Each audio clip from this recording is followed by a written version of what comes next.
রাজধানীর আদাবরে বিক্ষোভ মিছিল করেছে নিষিদ্ধ ঘোষিত ছাত্র সংগঠন ছাত্র। অন্তর্বর্তীকালীন সরকারের প্রধান উপদেষ্টা ডক্টর মোহাম্মদ ইউনূস সহ 20 জন উপদেষ্টার উপর নিষেধাজ্ঞা আরোপ করেছে যুক্তরাষ্ট্রের প্রেসিডেন্ট ডোনাল্ড ট্রাম্প।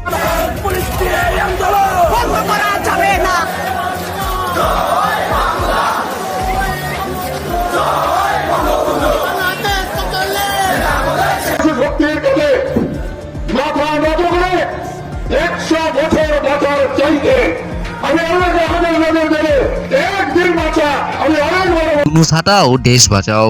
এবার সবচেয়ে বড় রাজনৈতিক মিছিলে মাঠে নামছে আওয়ামী লীগ ও ছাত্রলীগ। তারা একসাথে কাজ করবে বলে জানা যায়।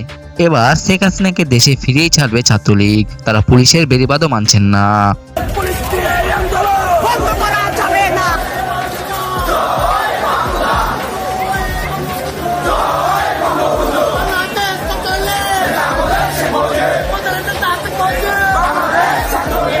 ইউনূসকে দেশ থেকে হাঁটাতে চায় এবার ছাত্রলীগ। ছাত্রলীগ জানিয়েছে তাদের নেতাকর্মীরা জেলে থেকেই তাদেরকে শাসন করছে। প্রিয় দর্শক, আপনি কি চান শেখ হাসিনা আবার দেশে ফিরুক? তো অবশ্যই জানান কমেন্টে।